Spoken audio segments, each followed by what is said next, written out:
Hi and welcome back. So it's been more than a year that COVID came into our lives and completely messed up our lives. And it's been more than a year that a lot of us have been working from home, and after more than a year it is starting to get tiring, it's starting to get really boring, and we are having trouble staying organized, staying productive, and sticking to a schedule which is similar to what we were doing at work. It was easier for us to manage our routine and be productive and be organized when we were going to the office, but now that we are at home, we are losing the touch and not being as organized and productive as we can be. So in this video I'll be sharing some ideas and some tips as to how we can be more productive while working from home. So let's start. So the first thing to do is to maintain a routine, and in order to maintain a routine, what we need to do is to get into the work mindset. It is literally a switch that you would have to turn on and then turn off later when you're done with your work. So the first thing to do is to maintain a routine where you get up at the same time every day. Maybe you can set up an alarm, and you could start with the regular things that you do, like even exercising, which is to utilize the time that you are spending while driving or to get to work. So you can start your day that way. And to get into the work mindset, you also have to do the things that you were doing when you were going to work, like getting dressed. We'll talk about getting dressed in a bit, but you will get dressed and you will put on makeup and do your hair if you are a woman, and you will still shave or maintain your beard and your mustache if you are a man. So these are some of the things that would get you into the mindset to prepare you for the day.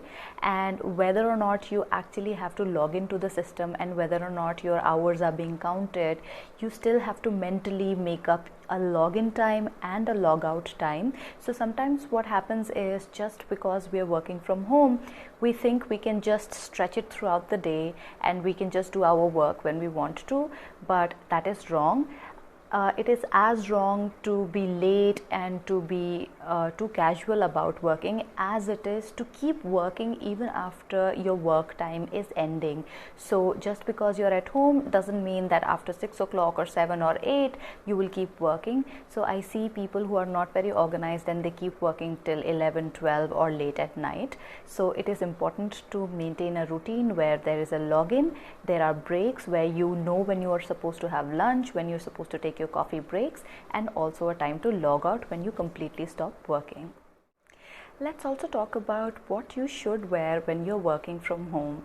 So a lot of times in meetings, I see people dressed really casually and they are completely showing that they are at home, and it doesn't really look professional because sometimes you can see that they are in very casual clothes or home clothes and their hair is not done and they don't look very alert all the time.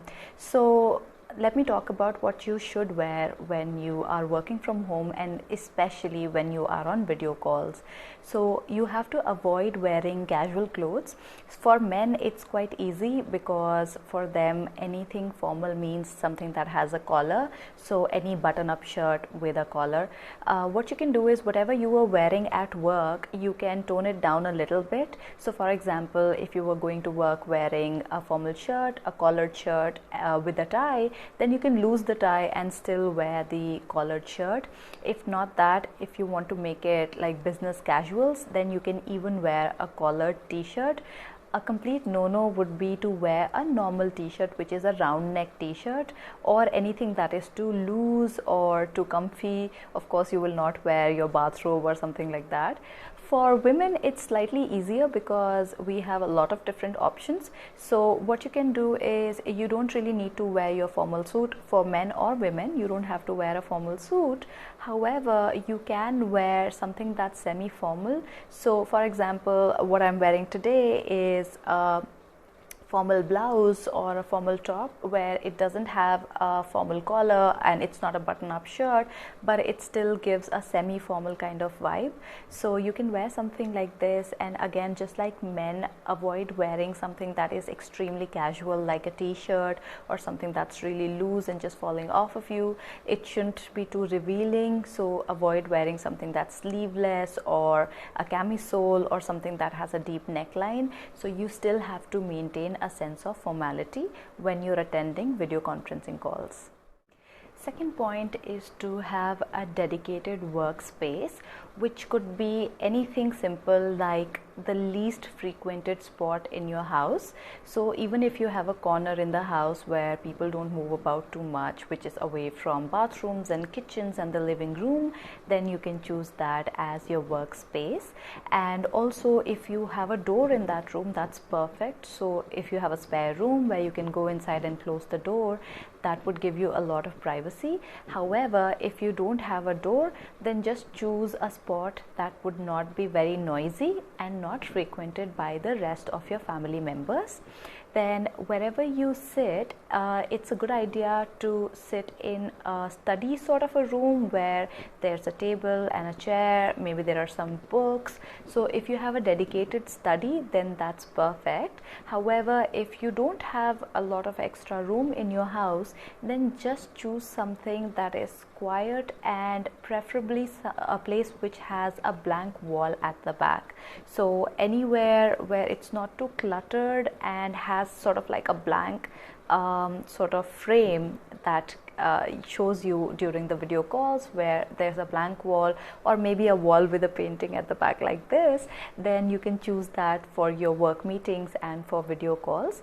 It's also a good idea to choose a place that is well lit, so there should be a lot of either natural light or like a chandelier that I have, or a lot of lights in the room so that you are seen clearly. And the last thing to consider is to sit up straight in the chair. So make sure that you're not sitting on the bed or somewhere that is so comfortable that you end up slouching. So even I am sitting on the sofa today, but I make it a point to sit up straight. So even though I'm using something that is a casual piece of furniture, I'll make sure that my posture is correct, and through my body language I'm showing that I'm alert. Third point is to stay connected.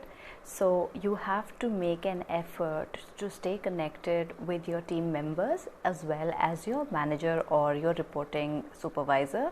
So you can stay connected either using something as simple as IMs, where you're just sending each other messages and talking to them, or you can make phone calls or video calls if that's necessary.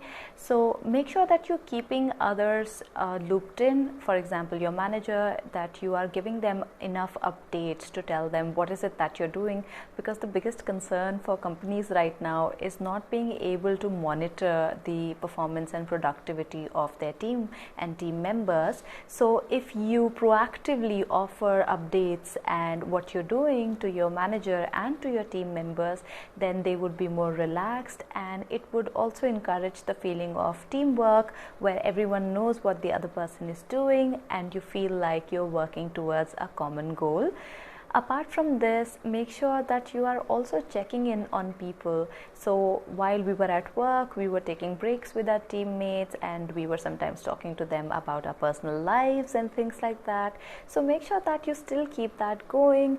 Make sure you touch base with your teammates and team members, that you are calling them also offline, which is not related to work, but just to check how they're doing, if they are all right or not, if somebody is feeling lonely or left out, especially for people who live alone and they don't have family with them, just to check that their mental health is also okay. And just being a friend, you don't always have to be in work mode, you can also be a friend to your colleagues.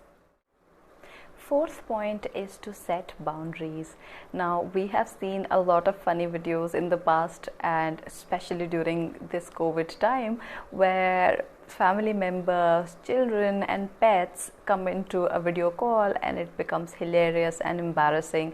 But not professional. So what you need to do is you need to tell your family and communicate with them that your dedicated workspace is off limits when you're working. So you need to inform them about your routine and what your working hours are, and you should not be disturbed during that time, and to help them cooperate with you in a way that your children don't show up when you're working, when you're on a video call, or even generally when you're trying to be productive and concentrate. Somebody should not come and disturb you.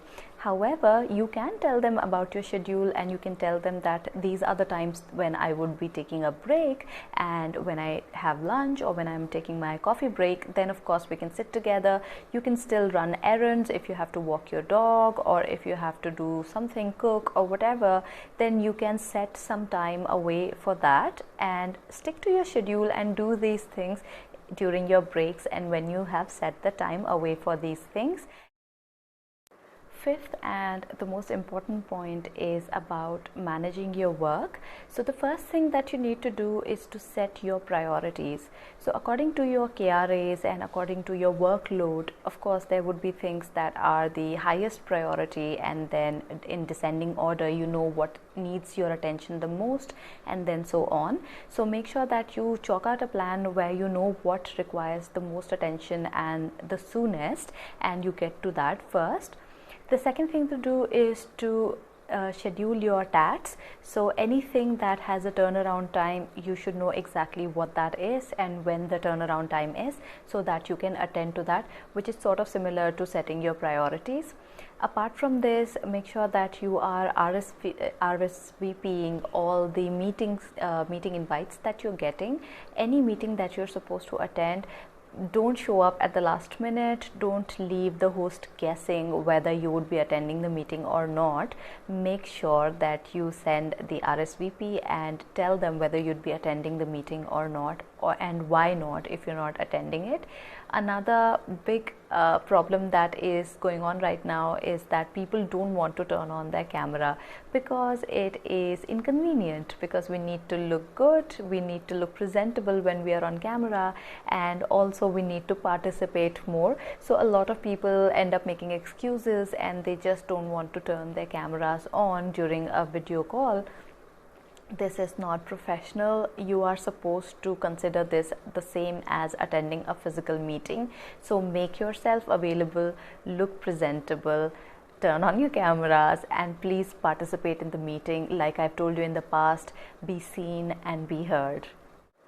Apart from this, you can still practice teamwork, where you make it a point to get your team together, to keep them connected, where you can share responsibilities, you can share updates, you can share progress, you can check with them, hey, how's your work going? Were you able to complete this task? Or if you're working on a project together, then of course you can put your heads together and work together on video calls or on emails and IM. So make sure that you are still together and it feels like you are still working as a part of a team. Apart from this, you can still seek support from your supervisors or your seniors, where you are able to still reach out to them and say, hey, I need support with this, I don't know how to work on this, can you guide me? As well as being able to delegate. So when you know that you have too much on your plate, then you can delegate some work to your subordinates, or you can request your team members to help you out with your workload and you can delegate some of the responsibilities to them. Apart from this, make sure that your reporting is up to date, that you are sending your reports on time, that you are updating the reports that you're supposed to, and giving updates wherever you're supposed to. It doesn't even have to be an official report, like I told you in the beginning, that you can just reach out to your boss and to your supervisors, and then that you can tell them that these are some of the things that I'm doing. And overall, maintain hygiene at work, because even though you're working from home, you are still working and you should still be doing all the things that you are supposed to, like clocking in your hours and remaining professional, attending the meetings, sending the reports. So make sure that you're doing all of these things. So those were some of the tips that I wanted to share in order to make your work from home routine more productive. Are there some other things or some other aspects of working from home that you want me to talk about? If there's anything else, then of course you can tell me in the comments below. And if you felt like this video could help people, then you can share this video, and like I said, you can comment below and let me know what you thought of this video.